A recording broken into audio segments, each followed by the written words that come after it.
नमस्कार मित्रांनो, गुरुकुल प्रबोधिनीच्या ऑनलाईन प्लॅटफॉर्मवर तुमचं पुन्हा एकदा हार्दिक स्वागत आहे। आजच्या लेक्चरमध्ये मी अर्थव्यवस्थेची अत्यंत महत्त्वपूर्ण असणारी संकल्पना घेऊन आलेलो आहे, ती म्हणजे टॅक्स नॉन टॅक्स, कर करेतर उत्पन्न। तर या घटकावर एमपीएससी आणि यूपीएससीने आतापर्यंत बरेच काही प्रश्न विचारलेले आहेत। विशेषतः एसटी मुख्य परीक्षेमध्ये या घटकावर जास्तीत जास्त प्रश्न आहेत। आता कर आणि करेतर महसूल, ज्याला आपण टॅक्स नॉन टॅक्स म्हणतो, तर हा कर उत्पन्न आणि करेतर उत्पन्न हा महसुली जमेचा भाग आहे, ज्याला आपण रेव्हेन्यू रिसिप्ट्स म्हणतो। खरं तर आजच्या लेक्चरचा विषय आपला कर आणि करेतर उत्पन्न आहे, पण याचं मूळ कुठं आहे तर ते पहिल्यांदा मी थोडक्यात तुम्हाला सांगतो। अर्थसंकल्पाची जी रचना असते, तर अर्थसंकल्पामध्ये एकूण जमा आहे आणि अर्थसंकल्पामध्ये एकूण खर्च आहे। तर अर्थसंकल्पामध्ये जी एकूण जमा असते त्यामध्ये महसुली जमा असते आणि भांडवली जमा असते। मग महसुली जमा ही सरकारची 100% स्वतःच्या मालकीची जमा आहे, की जे तुम्हाला भविष्यात परत करायचं नाही, की जो आजचा विषय आहे। मग महसुली जमेचा एक भाग कर उत्पन्न आहे, दुसरा भाग करेतर उत्पन्न आहे। येते का लक्षात? मग एकूणच ज्यावेळी आपण महसुली जमा किंवा महसुली खर्च म्हणतो, तर एका विशिष्ट कालावधीनंतर ती जमा आणि तो खर्च पुन्हा पुन्हा घडत असतो।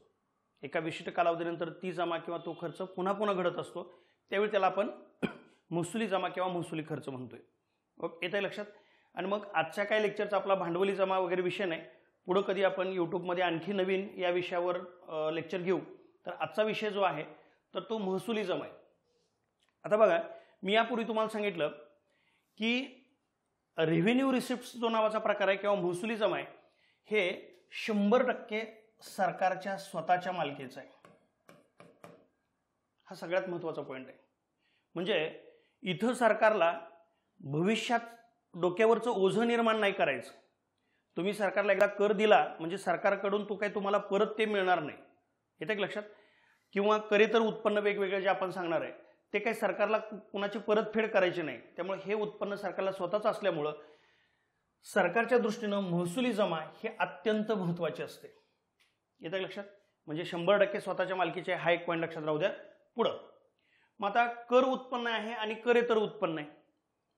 मग याच्यामध्ये सगळ्यात महत्त्वाचा फरक काय? नावातच आहे की जे उत्पन्न कर आहे, कराच्या माध्यमातून आहे, ते कर आहे, आणि कर सोडून इतर उत्पन्न आहे त्याला आपण करेतर उत्पन्न म्हणतो।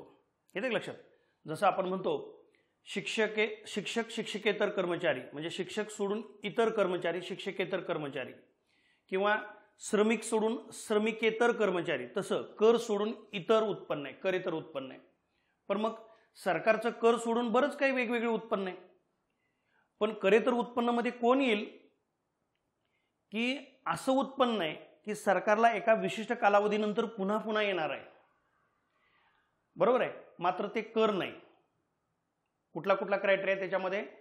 करेतरमध्ये काय? एकतर तो कर नाही, मात्र असं उत्पन्न एका विशिष्ट कालावधीनंतर पुन्हा पुन्हा येणार आहे, आणि त्याचबरोबर सरकारला ते भविष्यात बर्डन निर्माण करणार नाही, सरकारला ते भविष्यात कर्जाचा बोजा निर्माण करणार नाही।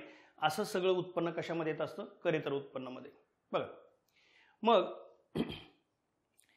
या घटकाचा जर विचार करायचा झाला कर सोडून इतर, तर कर सोडून इतर मग मी कर उत्पन्न हे नंतर घेतो, पहिल्यांदा करेतर उत्पन्न घेतो। बघा, आता करेतर उत्पन्नामध्ये काय येईल? नफा किंवा लाभांश, ज्याला आपण प्रॉफिट किंवा डिव्हिडंड म्हणतो। मग आता याच्यामध्ये काय आहे? एखादा सार्वजनिक उपक्रम आहे, उदाहरणार्थ SBI, state bank of India. State bank of India हा सरकारचा बँकिंग क्षेत्रातला सार्वजनिक उपक्रम आहे, आणि त्या SBIला वर्षाकाठी काही नफा मिळतोय, तर तो नफा केंद्र सरकारकडे जातोय। अर्थात हे सगळं आपण डिस्कस करतोय ते केंद्र सरकारचं आहे। आयोग याच्या आधारावर राज्याच्या स्तरावरचे पण प्रश्न विचारत आहे, पण तुम्हाला ह्या केंद्रीय यंत्रणाच्या माध्यमातून जर समजा ह्या कन्सेप्ट क्लिअर झाल्या तर राज्याच्या आधारावर विचारलेले सुद्धा प्रश्न पटकन सोडवता येतात। तर सरकारचा जो सार्वजनिक उपक्रम आहे SBI, तर त्याला जे वर्षाकाठी जे उत्पन्न मिळतंय ते सरकारकडे जात आहे। मग SBIच्या माध्यमातून सरकारला मिळणारे उत्पन्न हे काय एकदाच जात आहे का? नाही, एका विशिष्ट कालावधीनंतर पुन्हा पुन्हा जात आहे, पण ते कर नाही, म्हणजेच काय हो? करेतर आहे। त्याचबरोबर असाच प्रकार कोणाच्या बाबतीत आहे? प्रामुख्याने LICच्या बाबतीत आहे। त्यानंतर रेल्वे आहे, त्यानंतर RBI आहे, हे सगळे घटक आहेत. म्हणजे थोडक्यात बघा की नफा आणि लाभांशमध्ये काय फरक आहे. जिथं सरकारची कायदेशीर मालकी आहे तर त्याच्या माध्यमातून सरकारला काय मिळेल, नफा मिळेल, प्रॉफिट मिळेल. आणि जिथं सरकारची मालकी काही समभागधारकापुरती सीमित आहे, काही शेअर्सपुरती सीमित आहे, अशा ठिकाणी तुम्हाला डिव्हिडंड मिळेल किंवा लाभांश मिळेल. येते का लक्षात. मग तोच प्रकार जसं SBI सांगितला तसंच LICच्या माध्यमातून तुम्हाला उत्पन्न मिळेल. रेल्वेच्या माध्यमातून, रेल्वे हा सरकारचा सगळ्यात महत्त्वाचा सार्वजनिक उपक्रम आहे की सरकारचे सध्या म्हणजे देशामध्ये सध्या 2च असे उद्योग आहेत की जिथं खाजगी क्षेत्राला एंट्री नाही आहे.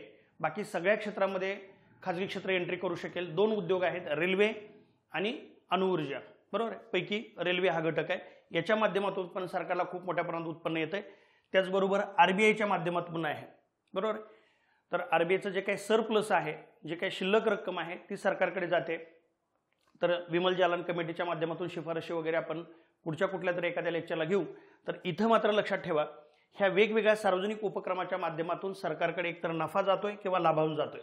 म्हणजे सरकारचं ते उत्पन्न आहे आणि ते उत्पन्न सरकारला एका विशिष्ट कालावधीनंतर पुन्हा पुन्हा येतंय म्हणून महसुली जमा आहे. पण कर का नाही आहे, कारण नाबाद कर नाहीच आहे. ते प्रत्यक्ष कर नाही, अप्रत्यक्ष नाही. तर नफा किंवा लाभांश हे कर इतर उत्पन्न आहे, नॉन टॅक्स आहे. पुढं दुसरा जो घटक आहे तर तो राजकोषीय सेवा आहे. त्याला आयोग पण विचारताना काय विचारते, वित्तीय सेवा असा घटक. वित्तीय सेवा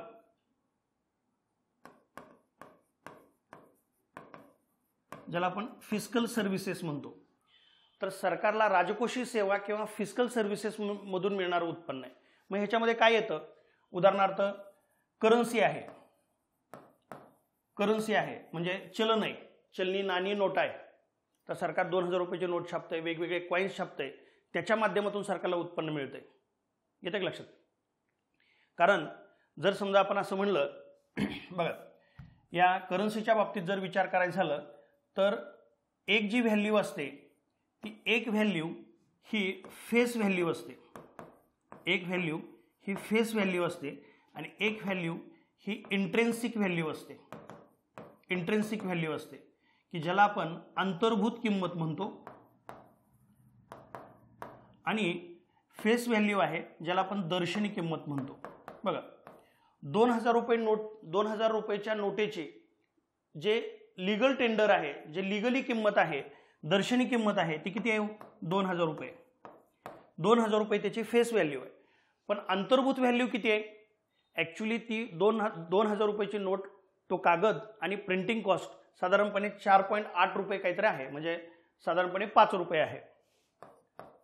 5 रुपये म्हणजे त्याची अंतर्भूत किंमत 5 रुपये आहे.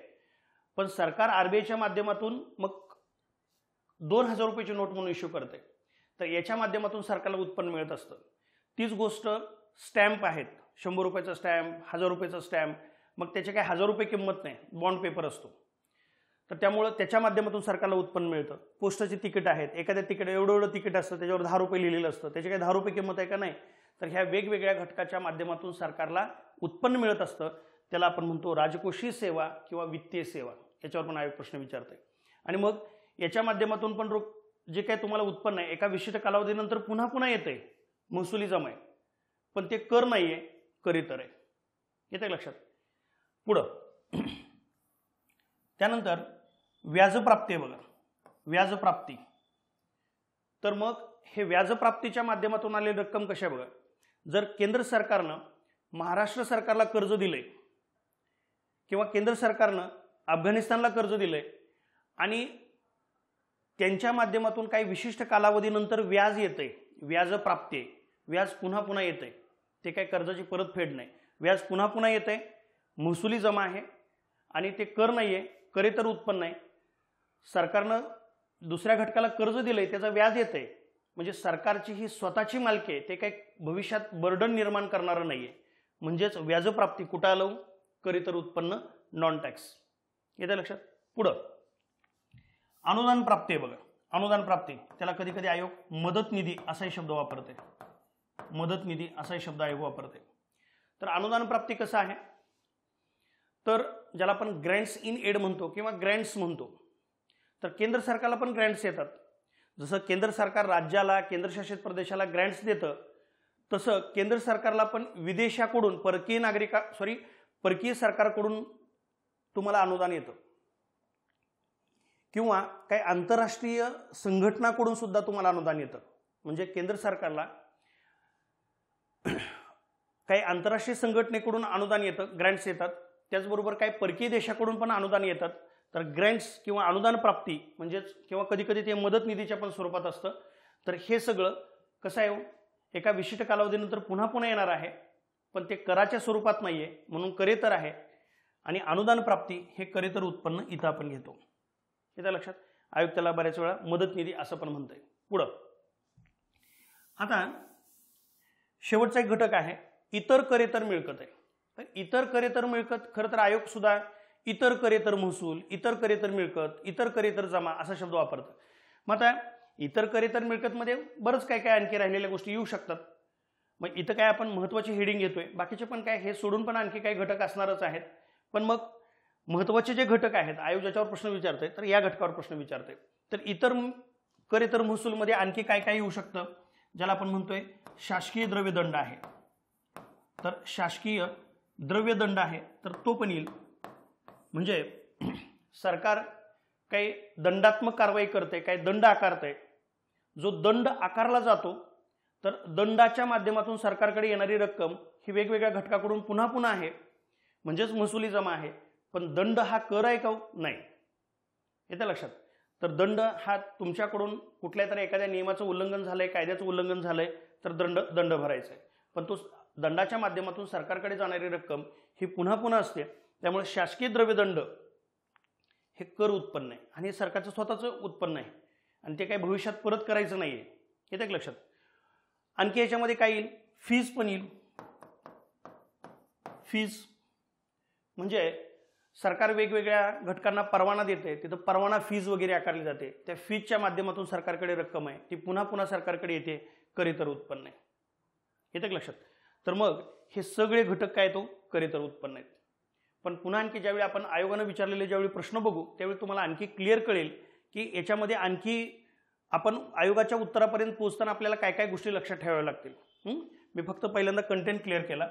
मी पुन्हा या भागाकडे बोलतोय बघा. करेतर उत्पन्न अगोदर बघितलं. आता कर उत्पन्न साधारणपणे आपल्याला माहित असतं कर उत्पन्न काय काय. तर सगळ्या प्रकारचे जे कर आहेत ते कर उत्पन्न आहे. याच्यामध्ये मला विशेष काय सांगण्यासारखं नाही आणि हा टॉपिकच आपला वेगळा कर प्रणाली या नावानं आहे, टॅक्स सिस्टीम. तर यापूर्वी तुम्हाला मी असं सांगितलं होतं की महसुली जमा मग कर उत्पन्न असू द्या किंवा करेतर उत्पन्न असू द्या ती 100% सरकारच्या स्वतःच्या मालकीचे. आणि एक पॉईंट महत्त्वाचा आहे लक्षात ठेवा, सरकारच्या एकूण महसुली जमेपैकी एकट्या कर उत्पन्नाचा हिस्सा हा सर्वात जास्त आहे आणि तो आता सध्या 86%. मग आयोगाने यापूर्वी हे प्रश्न विचारलेले आहेत. खरं तर मग हा 85%च्या आसपास वगैरे असतो, तो सध्या 86% आहे. म्हणजे सरकारच्या एकूण महसुलाचा अत्यंत महत्त्वाचा असलेला स्रोत कोणता आहे? कर उत्पन्न आहे. आणि एकूण महसुली जमेपैकी कर उत्पन्नाचा हिस्सा किती आहे? 86%. आता मग कर उत्पन्नामध्ये काय येईल? प्रत्यक्ष कर येईल, अप्रत्यक्ष कर येईल. ॲक्च्युली आजच्या लेक्चरचा विषय नाही की प्रत्यक्ष कर अप्रत्यक्ष कर त्याचे तुलनात्मक अभ्यास त्याची वैशिष्ट्य हा काय आपल्या आजच्या लेक्चरचा विषय नाही. फक्त मग आयोग ज्यावेळी तुम्हाला विचारतं त्यावेळी करेतर उत्पन्न कुठलं किंवा कर उत्पन्न कुठलं तर प्रत्यक्ष कर अप्रत्यक्ष कर न म्हणता किंवा कधी कधी प्रत्यक्ष कर अप्रत्यक्ष कर पण म्हणेल, पण शक्यतो प्रत्यक्ष कराची नावं अप्रत्यक्ष कराची नावं दिलेली असतात, एवढंच आहे. मग आता प्रत्यक्ष कराची नावं देताना सध्या ते कर अस्तित्वातच असायला पाहिजे असं नाही.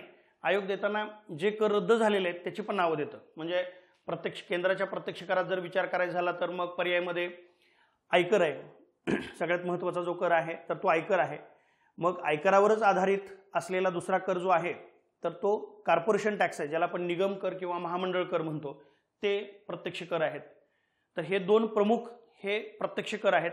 बाकी रद्द केलेले पण काही प्रत्यक्ष कर आहेत, मालमत्ता कर आहेत, संपत्ती कर आहेत, हस्तांतर कर आहे. हे सगळे कर सुद्धा आयोग हे प्रत्यक्ष कर म्हणून पण विचारतं. अप्रत्यक्ष करात जर विचार करायचा झाला तर मग केंद्राच्या बाबतीत सेंट्रल जीएसटी आहे, राज्याच्या बाबतीत स्टेट जीएसटी आहे, इंटिग्रेटेड जीएसटी आहे. त्यानंतर सीमाशुल्क आहे, कस्टम ड्युटी ज्याला आपण म्हणतो, हे सगळे अप्रत्यक्ष कर आहेत. हे त्या लक्षात. त्यामुळे ते ज्यावेळी आयोग विचारते त्यावेळी ते पर्यायीतच आपल्याला शब्द दिसतात. त्यामुळे आपल्याला काय ते कुठं फार काय वेगळं शोधायची गरज नाही. फक्त प्रॉब्लेम कुठे येतो बघा, उपकर आणि अधिभार हा जर घटक दिला तर आपल्याला वाटू शकतं हा कराचा भाग नाही, आपल्याला वाटू शकतो हे करामध्ये येत नाही. तर उपकर आणि अधिभार हा कराचाच भाग आहे. पुन्हा उपकर आणि अधिभार यांच्या काही तुलनात्मक अभ्यासावर पण आयोगानं बरेच आतापर्यंत प्रश्न विचारलेले आहेत. मी फक्त उपकर आणि अधिभार कसा आहे हे फक्त थोडक्यात इथं सांगतो, कारण याचं बरंच काही आपल्याला हे क्लिअर करण्यासाठी ह्याच्या बऱ्याच गोष्टी आहेत. बघा, उपकराच्या बाबतीत जर विचार करायचा झाला तर याला आपण सेस म्हणतो, आणि अधिभाराच्या बाबतीत जर विचार करायला तर याला आपण इंग्लिशमध्ये सरचार्ज म्हणतो, सरचार्ज. आता उपकर जो सेस आहे तर तो नावानिशीच आकारला जातो. म्हणजे सिंचन उपकर, कृषी कल्याण उपकर, आरोग्य उपकर किंवा शिक्षण उपकर, रस्ते उपकर, म्हणजे ज्याच्यासाठी तुम्ही ते उपकर आकारणार आहे त्याचं नावच पुढे जोडलेलं असतं. आणि उपकराचं वैशिष्ट्य काय आहे, उदाहरणार्थ जर समजा मी आयकराचं उदाहरण घेतलं तर जो कोणी आयकर भरेल, मी काय म्हणतोय, जो कोणी आयकर भरेल त्याला कंपल्सरी उपकर भरावा लागेल 4%. शिक्षण आणि आरोग्य उपकर आहे 4%. जो कोणी आयकर भरेल त्या प्रत्येकाला उपकर भरावा लागेल 4%. म्हणजे उपकर हा करयोग्य उत्पन्नावर असतो. उपकर हा करयोग्य उत्पन्नावर असतो, तो करावरील कर असतो. शब्द कसा आहे बघा, तो करयोग्य उत्पन्नावर आहे आणि तो करावर कर आहे. म्हणजे जो इन्कम टॅक्स भरणार आहे तो कंपल्सरी त्या टॅक्सवर 4% पुन्हा काय भरणार आहे, उपकर भरणार आहे. पुढं मी फक्त इन्कम टॅक्सचं उदाहरण देतोय. अधिभार, सरचार्ज. अधिभार हा नावाप्रमाणेच आहे बघ, हा जास्तीचा कर आहे. अधिभार सरचार्ज हा जास्तीचा कर आहे. म्हणजे ज्याचं उत्पन्न एक विशिष्ट मर्यादा ओलांडून पुढे गेले त्याच्यावर हा कर आहे, अधिभार आहे.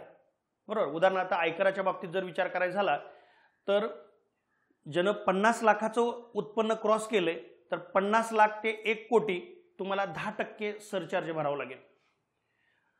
1 कोटीच्या पुढे गेला पुन्हा 15%, पुन्हा 25%, पुन्हा 37%, असं वाढत वाढत वाढत जाते. म्हणजेच काय, अधिभार हा प्रत्येक आयकर भरणाऱ्या व्यक्तीला भरावं लागेल का, नाही.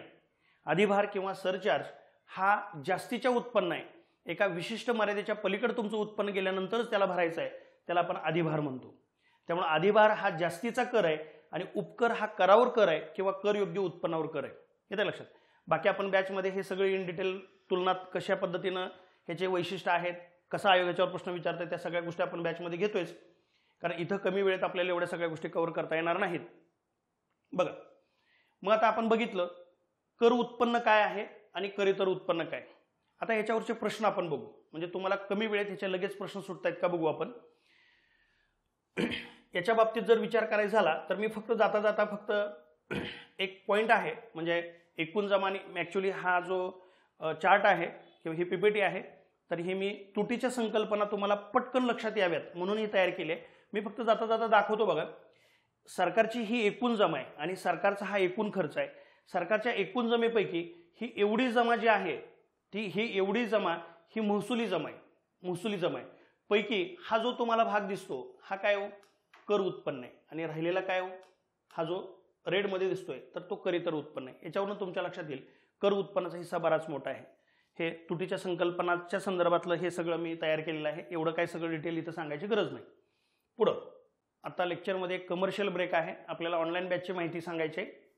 तर आपल्याकडे STM मुख्य परीक्षेसाठी सेपरेट इकॉनॉमीची ऑनलाईन बॅच आपल्या ॲप्लिकेशनवर उपलब्ध आहे, की ज्याच्यामध्ये STM मुख्य परीक्षेचे सगळे टॉपिक सगळे सब टॉपिक सगळे इथं आपण कव्हर करतोय.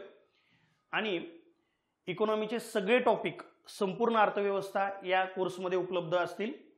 तर MPSCच्या सगळ्या पूर्वपरीक्षा, राज्यसेवा पूर्वपरीक्षा, राज्यसेवा मुख्य परीक्षा, कंबाईंड गट ब गट क, त्याचे सगळे एकत्रित जर तुम्हाला तयारी करायची असेल तर ही संपूर्ण अर्थव्यवस्था ही बॅच आहे.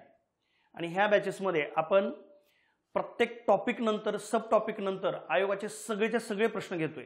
कारण इकॉनॉमीमध्ये फक्त तुम्हाला कंटेंट समजून नाही उपयोग. खरं तर यापूर्वी तुम्हाला मी सांगितलेलं आहे की अर्थव्यवस्था हा असा विषय आहे की तुम्ही फक्त वाचून चालणार नाही, तर तुम्हाला तो कंटेंट प्रत्येक कळायला पाहिजे, प्रत्येक संकल्पना व्यवस्थित क्लिअर झाल्या पाहिजेत. आणि संकल्पनेनंतर पुढची स्टेज येते, आयोग ॲप्लिकेशन लेवलचे प्रश्न विचारते. त्यामुळे तुम्हाला आयोगाच्या उत्तरापर्यंत कसं पोहोचायचं हे अप्रोच दृष्टिकोन पण तुमचा विकसित झाला पाहिजे. त्यासाठी मी प्रत्येक उपघटकानंतर त्याच्यावर आलेले प्रत्येक प्रश्न घेतोय. मग समजा मी सार्वजनिक वित्त हा घटक घेतोय आणि मग त्यामध्ये तुटीच्या संकल्पना सांगितल्या, तर त्या तुटीच्या संकल्पनेवर आतापर्यंत आलेले सगळे प्रश्न, मग राज्यसेवा पूर्व परीक्षा, राज्यसेवा मुख्य परीक्षा, कंबाईन गट ब गट क त्याची पूर्व परीक्षा, विशेष करून STI मुख्य परीक्षा आणि इतर ज्या काही मुख्य परीक्षा आहेत किंवा वनसेवा सारख्या काही सरळ इतर काही स्पर्धा परीक्षा आहेत त्याचे सुद्धा इकॉनॉमीचे सगळे प्रश्न, इवन UPSC पूर्व परीक्षेचे सुद्धा मराठीत ट्रान्सलेशन करून आपण त्या टॉपिकवरचे प्रश्न घेतोय. का तर UPSC पूर्व परीक्षेचे प्रश्न as it is MPSC copy paste करते. तर त्यामुळे सगळेच्या सगळे प्रश्न त्या घटका उपघटकानुसार आपण घेतोय. त्याचबरोबर PSI कायदे हे जे काही PSI मुख्य परीक्षेसाठी अत्यंत महत्त्वाचा असणारा जो विषय आहे की जो तुम्हाला PSI करणार आहे, तर ही बॅच आपण पुन्हा नव्यानं सुरू केलेली आहे. आणि डिपार्टमेंटल PSI कायद्यासाठी जे काही सगळे कायदे आहेत तर त्याच्या कायद्यांची पण बॅच आपल्या ॲप्लिकेशनवर उपलब्ध आहे. तर ज्यांची इच्छा आहे त्यांनी ज्ञानेश्वर पाटील गुरुकुल प्रबोधिनी ह्या ॲप्लिकेशनवर जाऊन हे कोर्स तुम्हाला दिसतील, त्याचा तुम्हाला फायदा घेता येईल. ओके.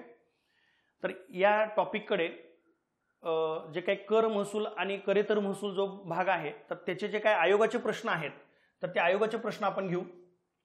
बघा, STI मुख्य परीक्षा 2019चा प्रश्न आहे काय की करेतर महसूल या उत्पन्नामध्ये कशाचा समावेश होईल. बघा विचारलं काय, STI मुख्य परीक्षा 2019चाच प्रश्न आहे, करेतर महसूलमध्ये काय येईल. बघा, वित्तीय सेवापासून मिळणारं उत्पन्न, बरोबर आहे सांगितलं, चलनी नाणी नोटा त्याच्यापासून मिळणारं उत्पन्न आहे, स्टॅम्प आहेत, पोस्टाची तिकीट आहेत, वित्तीय सेवापासून मिळणारं उत्पन्न आहे म्हणजे राजकोषीय सेवापासून मिळणारं उत्पन्न आहे, बरोबर आहे, करेतर उत्पन्न आहे. व्याजापासून उत्पन्न आहे, व्याजप्राप्ती म्हणून सांगितलं होतं आपण, बरोबर आहे. लाभांश व नफा आहे सार्वजनिक उपक्रमाचा, बरोबर आहे. तर अ ब क तिन्ही पण उत्तर आहेत वरील सर्व. पुढं STI मुख्य परीक्षा 2016चा प्रश्न आहे, करेतर महसूल कोणत्या स्रोतातून येतो, त्याचे मार्ग कोणते आहेत. बघा तेच आहे, वेगळ्या भाषेत आहे. बघा, चलन, नाणी पाडणे, टाकसाळ म्हणजेच काय, वित्तीय सेवा किंवा राजकोषीय सेवेच्या माध्यमातून उत्पन्न आहे. व्याजपावती किंवा लाभांश, व्याजपावती म्हणजे व्याजप्राप्ती, लाभांश नफा हा घटक आहे, बरोबर आहे. बाकी करेतर महसूल म्हणजेच इतर करेतर महसूल सगळंच आहे, म्हणजे उत्तर काय वरील सर्व. पुढं STI मुख्य परीक्षा 2015चा प्रश्न आहे. बघा, कर आणि करेतरवर किती STI मुख्य परीक्षेला प्रश्न आहेत. STI मुख्य परीक्षा 2015चा प्रश्न आहे, करेतर महसुलात कशाचा समावेश होतो. पुन्हा तेच घटक आहेत. बघा, व्याजप्राप्ती बरोबर आहे, लाभांश नफा आहे, अनुदान प्राप्ती किंवा मदत निधी आहे, वरील सर्व. पुढीलपैकी कोणता बिगर कर महसूल नाही, कसा प्रश्न विचारला. बघा, म्हणजे बिगर कर महसूल नाही म्हणजे करेतर महसूल नाही, म्हणजेच बिगर कर नाही म्हणजेच काय, काय कर कोणता आहे ते विचारले. बिगर कर नाही म्हणजेच काय, कोणतं कर उत्पन्न आहे विचारले. बघायचं ह्यात कर कुठला आहे, तर केंद्रीय उत्पादन शुल्क, एक्साइज ड्युटी हा कर आहे, हे उत्तर आहे त्याचं. सरकारी उपक्रमाचा नफा करेतर आहे, रिझर्व्ह बँकेचा नफा करेतर आहे, सार्वजनिक कर्ज हे कर आणि करेतर पण नाही, याचा काही संबंधच नाही, याचा लक्षात. पुढीलपैकी आता काय विचारलं बघा, राज्यांचा करेतर महसूल विचारलाय. मग आता आपण राज्यांचा जरी नाही बघितलं तरी पण आपल्याला उत्तर सुटतं केंद्राच्या आधारावरच. जे प्रश्न राज्याच्या आधारावर विचारलेले आहेत पण ते जे काय तुम्ही केंद्राची सिस्टीम बघितले त्याच्या आधारावर तुम्हाला प्रश्न सुटतो. हा राज्यसेवा मुख्य परीक्षा 2014चा प्रश्न आहे. बघा, राज्यांचे करेतर महसूल कोणते. आता बघा, केंद्र सरकारच्या कर उत्पन्नातील राज्याचा हिस्सा. बघा, केंद्र सरकारच्या कर उत्पन्नातील राज्याचा हिस्सा म्हणजे काय. उदाहरणार्थ केंद्रीय विभाजन योग्य कर आहे, आयकरासारखा कर आहे. आयकरासारखा कर केंद्र सरकार आर्टिकल 270 प्रमाणे केंद्र सरकार आकारेल, केंद्र सरकार गोळा करेल आणि उत्पन्न केंद्र आणि राज्यामध्ये विभागलं जाईल. तर त्यामुळं केंद्र सरकारच्या कर उत्पन्नातील राज्याचा हिस्सा हे कर आहे. विचारलंय करेतर, त्यामुळे हे येणार नाही, हे कर आहे. जनतेच्या अल्पबचती, तर जनतेच्या अल्पबचती ह्या भांडवली जमेमध्ये येतात. भांडवली जमेमध्ये कर्ज स्वरूपाचं जे उत्पन्न आहे, जे कर्ज स्वरूपातलं उत्पन्न आहे आणि त्यामध्ये इतर देणी जे आहेत त्यामध्ये हे येतं जनतेच्या अल्पबचती, त्यामुळे हे नाहीये. संपत्ती आणि भांडवली व्यवहारावरील राज्याने आकारलेले कर, कर म्हणले, विचारले कर तर हे नाही आहे. केंद्र सरकारचा मदत निधी, जसं यापूर्वी आपण सांगितलं की अनुदान प्राप्ती, केंद्राची अनुदान प्राप्ती विदेशी सरकारकडून किंवा परकीय देशाकडून किंवा आंतरराष्ट्रीय संघटनेकडून, आंतरराष्ट्रीय संस्थाकडून भारताला जे अनुदान प्राप्ती ग्रँट्स येतात ते कर इतर उत्पन्न आहे. तसंच केंद्र सरकारकडून केंद्रशासित प्रदेशांना, राज्यांना काय जात असतं, ग्रँट्स जातात, अनुदान जातात. केंद्र सरकारचा मदत निधी कुणाला, राज्याला. मग हे कर सोडून इतर आहे, कर इतर आहे, हे उत्तर आहे. पुढं केंद्र शासनाचे अंदाजपत्रक महसुली खाते व भांडवली खाते याप्रमाणे दोन भागात विभागले जाते. केंद्र शासनाच्या महसुली प्राप्तीचे पुढीलपैकी कोणते दोन स्रोत आहेत? केंद्र शासनाच्या महसुली प्राप्तीचे विचारले, पुढीलपैकी कोणते दोन स्रोत आहेत? मग महसुली प्राप्तीचे दोन स्रोत काय येतो? कर उत्पन्न आणि कर इतर उत्पन्न. कर उत्पन्न, कर इतर उत्पन्न. बाह्य कर्ज आणि अल्पबचती, बाह्य कर्ज आणि अल्पबचती हे काय आहे? हे भांडवली जमा आहे. विचारले महसुली प्राप्तीचं दोन भाग कोणते, त्यामुळे हे येणार नाही. हा प्रश्न विचारलाय कंबाईन गट क ला 2018 ला. त्यामुळे ब आणि ड उत्तर आहे, ब आणि ड उत्तर आहे. पुढं ओके. तर मग आजच्या हे लेक्चरमध्ये आपण कर उत्पन्न आणि कर इतर उत्पन्न त्याच्यामध्ये नेमके कोणते भाग येतात आणि आयोग कशा पद्धतीने तुम्हाला प्रश्न विचारतंय याचा अगदी सखोल आपण अभ्यास केलेला आहे. तर निश्चितपणे येणाऱ्या परीक्षेमध्ये या घटकावर आलेला तुम्हाला प्रत्येक प्रश्न सुटेल. येतं लक्षात? तर मग आजच्या ह्या लेक्चरमध्ये आपण इथंच थांबतोय. पुन्हा पुढच्या व्हिडिओमध्ये आणखी भेटू. धन्यवाद.